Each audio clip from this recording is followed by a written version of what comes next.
අයිබෝන් තෙරුවන් සරණයි දෙපිට නබුද්දාය. අද මේ ඇවිල්ලා ඉන්නේ මම මාලිගා කන්ද පුරාණ ඇත්තටම කිව්වොත් මාලිගා කන්ද පර්වතයට කිව්වොත් හරි. ඉතින් විශාල ඝන වනාන්තර පද්ධතියක් එක්ක මම මේ ගමන ඇවිල්ලා ඉන්නේ. අපි විශේෂයෙන් මේ ස්ථානය පුරාවිද්‍යාත්මක වටිනාකමින් යුක්ත ස්ථානයක්. ඉතින් මේ අපි බලමු උඩහට ගිහිල්ලා මොන වගේ තත්ත්වයක්ද උකුණ වෙලා තියෙන්නේ කියලා. ඉතින් හරි පරිස්සමෙන් මේ තැන්වල යන්න ඕනේ. වැඩ කටයුතු කරද්දී මුහුදු මට්ටමේ ඉඳලා සාමාන්‍ය මීටර 300-400කට වැඩි උඩින් තමයි මම මේ ඉන්නේ. විශේෂයෙන් මග සලකුණු දැනගන්න මෙන්න මේ වගේ රතු පාටි හැපි පාට ඒවා තියෙනවා. ඉතින් මෙතනින් උඩහට යන්න විශාල ගල් පර්වතයක් තියෙනවා. නයිස් පාසානෙකුත් එක්ක.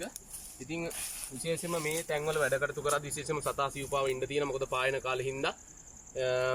ඉතින් කුරුණෑගල දිස්ත්‍රික්කේ කටුගම්පල ආසනයේ තියෙන වැදගත්ම තැනක් මේ ස්ථාන වලට එන්න. ඇවිල්ලා විනාශ කරන්න එපා. හැබැයි බලලා හදලා ගියාට කමන්නේ. පුදුමාකාර ලස්සන මාලිගා කන්ද කියලා කියන්නේ මෙතන දමනේ රාජධානිය යමට වටපිටාවක තිබිච්ච තැනක් මේක. ඉතින් ඒ හින්දා කිසිම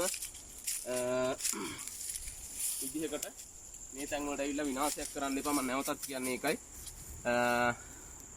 මග සලකුණු තියලා තියෙනවා යන්න කොහොමද කියලා. ඉතින් අවට වටපිටාවේ දැඩි වනාන්තර පද්ධතියක තමයි මේ අපි ඉන්නේ. අතරමැදි වනාන්තර රක්ෂණ තියෙනවා. භූගෝල විද්‍යාව ඉගෙන ගන්න, විද්‍යාව ඉගෙන ගන්න ඕනම එකෙකුට සහ ඉතිහාස ඉගෙන ගන්න කෙනෙකුට වැදගත් වෙනවා. ඉතින් පර්වත සාධු සංකල්පයටදී මේ තැන් වැදගත් වෙනවා කියලා කියන්න පුළුවන්කමක් තියෙනවා. මොකද මේ දින තඩි කළුගල් පර්වතයක්. ඉතින් ඒ පර්වතයේ මත රාජධානි පිහිටා තිබෙනවා කියන සංකල්පය තමයි මෙතන තියෙන්නේ. ඒකට කියනවා පර්වත රාජ සංකල්පය කියලා. දඹදෙණිය යාපහුව කුරුණෑගල මේ කියන ස්ථාන අපිට පර්වත රාජ සංකල්ප තියෙන. විශේෂයෙන්ම පළවෙනි කස්සප රජතුමා හිටපු සීගිරිය ඒකට හොඳ උදාහරණයක්. අර වගේ අර ප්ලාස්ටික් බෝතල් මේ තැන් වලට ඇවිල්ලා දාලා තියෙනවා. ඒවා කරන්න යන්න එපා. ඒ වගේම මේ පස සෝදාගෙන යාම වෙනුවට මේ වගේ පඳුරු නිර්මාණය වෙලා තියෙනවා. ආවට වටපිටාව බලන්න. අර ඈත අපිට විශාල කුළුණු පිහිටා තිබෙනවා. ඒත් එක්කම පොල්ගස් යායක් අපිට පේන්න තියෙනවා. දැන් අපි මේ මුදුනට ළඟා වෙමින් යන්නේ. ඒතකොට කුරුණෑගල දිස්ත්‍රික්කය සහලාවත කොළඹ පොල් ත්‍රිකෝණේ කොහොමද හැදිලා තියෙන්නේ කියන එක අපිට පේන්න තියෙනවා. විශේෂයෙන්ම නෙස්ලේ ආයතන ඒ වගේ ප්‍රධාන පෙළේ ආයතන අපිට පේන්න තියෙනවා මේ කොහොමද පර්වතය වටේ තියෙන්නේ කියලා. විශේෂයෙන්ම උඩරින් උඩහට ගියොත් මාලිගා කන්ද කියලා කියන්නේ මාලිගාවක් තිබුණා. එයයි සැලකිනවා. මොකද නිකමටම කන්දකට හැදෙන්නේ නැහැ මාලිගා කන්ද කියලා නම. ඉතින් මේ වගේ දේවල් කරන්න එපා. මේ බියර් ටින් දාලා අරක්කු බෝතල් දාලා මේ විනාශයට ලක් කරලා තියෙනවා. ඉතින් මේ අහිංසක සත්තුන්ගේ කකුල් අතපය කැපෙන්න ඉඩ තියෙනවා. මේ වගේ දේවල් කරන්න එපා. මේ වගේ තැන් වලට ඇවිල්ලා මේ පාරේ මේ අපි පාර අන්තර්ගත වෙන්නේ. අපි ගිහිල්ලා බලමු කොහොමද තියෙන්නේ කියලා.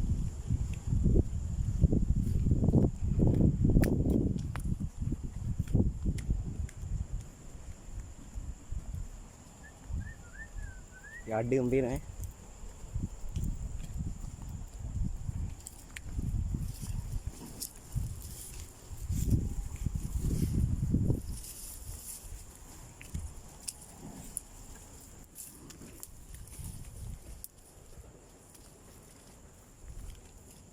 ඉතින් මේ වගේ තැනක රාජධානිය පිහිටා තිබ්බහම අවට වටපිටාව හොඳට පේන්න තියෙනවා.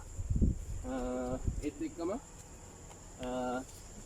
ඔයාලට පේන්න තියෙනවා මේ විදිහට අවුරුදු 100,000 ගණන් තිස්සේ වතුර ගල උඩ ඉඳලා ගලාගෙන ගිහිලා ගල හැරිලා ඒකට පාරක් හැම හැදිලා තියෙනවා. ඔය ලස්සන. ඊට පස්සේ ආධික බෝධි වෘක්ෂයක් ඉන්නවා මේ ස්ථානේ.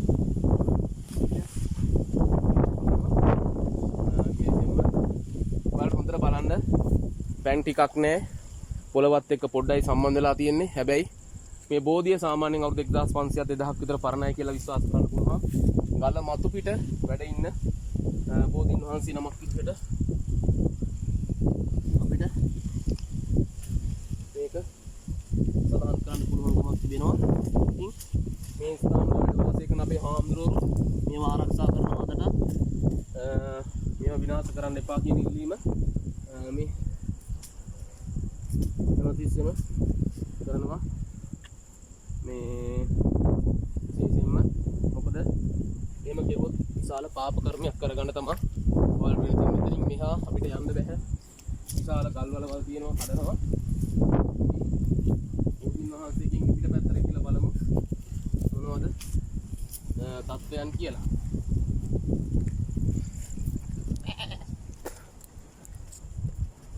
මේ පහන් වැටක් අපිට තියෙනවා මේ තැන්වල මේ හොඳ මතක තියාගන්න මේ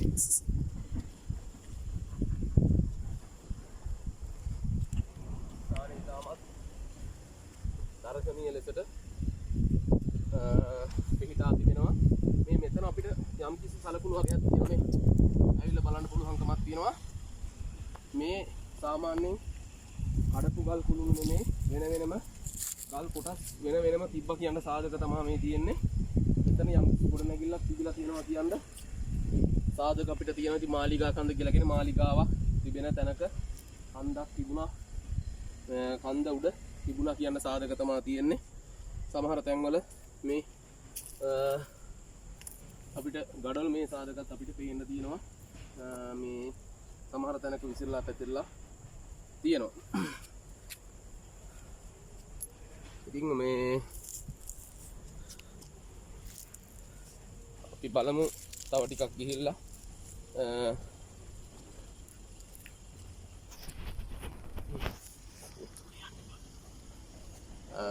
පරිස්සමෙන් යන්න ඕනේ මේ වගේ තැන්වල වැඩ කටයුතු කරද්දී.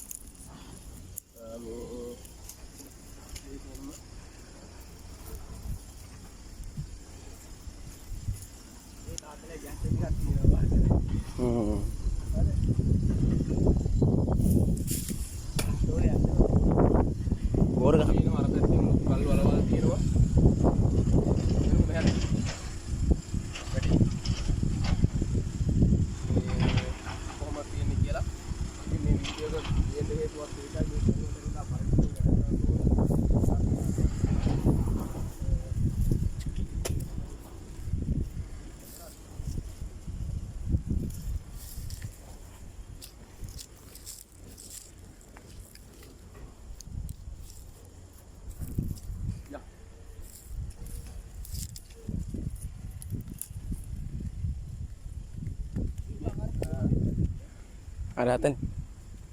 Oh, tiniya. දැන් පේනවා මේ මේ නම් කොටලා තියෙනවා ඇවිල්ලා. ඉතින් මේවා මෙතන හොඳ නැති දේවල්. මේ විනාඩි 10න් 10ට ගන්න. ඔව් පස්සට බඳලා නෑ තව. ඔයාලට පේනවා මෙතන මොකක් හරි තිබිලා තියෙන කාදක. මොකද ගල් වැටියක් සම්පූර්ණයෙන්ම තියෙන. මෙහෙම සාමාන්‍යයෙන් ගල් මුදුනක තියෙන්නේ නැහැ ස්වභාවිකව. මේ කළු ගල් කුට්ටි අතුරලා තියෙන්නේ. මෙහෙම ගොඩ නැගිල්ලක් තිබිලා තියෙනවා මෙතන.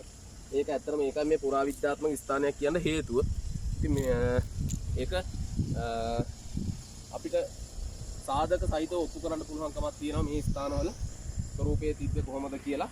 එතකොට අපිට පල්ලෙහැයින් ඔය ඩරර් ගාලා ඇහෙන්නේ බෝර කටු ගහන්න ඒකර ගහනවා.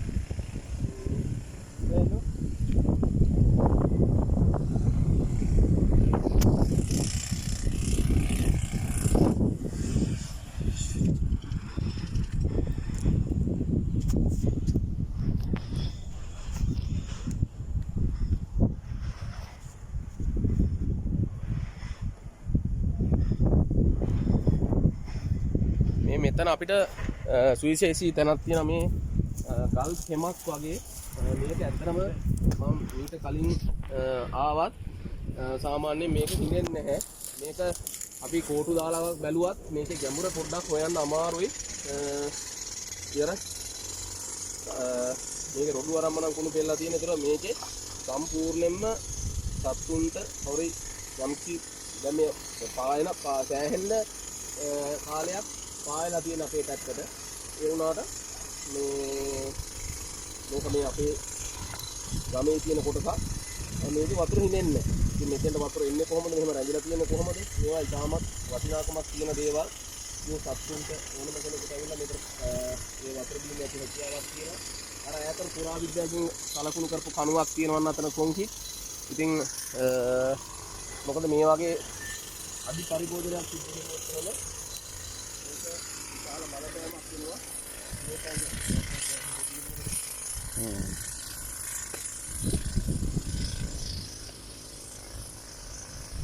අපි තවත් මේ ඉහෙලට ඇවිල්ලා තියෙන වටාපිටාවේ කාලේ අපතරියක් ආවරණය වෙලා තියෙනවා. කොහොමද පුදුමාකාර ආකාරයකට ගල කියලා තැනක් තියෙනවා කියලා. කියන්නේ මේ ගල උඩ තවත් ඇලවෙච්ච ගලක් තියෙනවා කියලා. ඉතින් මේක අපිට බලන්න යන්න පස්සයක් තියෙනවා. මොකද ගල ගහන හින්දා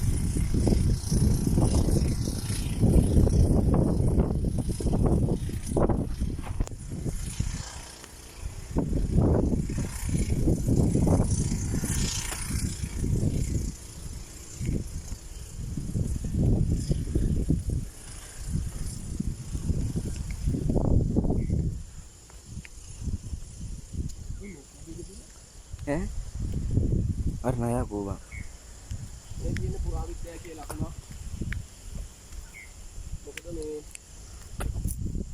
ඉස්සල්ලා පුරාවිද්‍යාවකින් ගහපු කණුව කඩලා තියෙනවා. ඊට පස්සේ මෙන්න මෙතන පුරාවිද්‍යාව කියලා ලකුණක් ආයෙත් ගහලා තියෙනවා. මේ කණුව මේ ඕම් බලා ගන්න. ඒතර මෙතනින් මෙහා සම්පූර්ණයෙන්ම පුරාවිද්‍යාවට කියනවා. මෙතනින් මෙහා ඒ වෙන කට්ටියකට අයිති ඒවා තමයි තියෙන්නේ. ඉතින් ඒක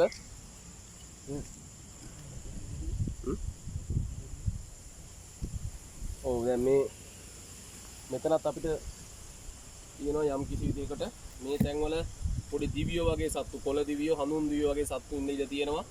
මොකද මේ පැත්තේ බල්ලෝ එහෙම හරියට ඉන්න බල්ලන්ට වෙච්ච දෙයක් නැතුව ගියා. मुगटिया මුගටිය. එතකොට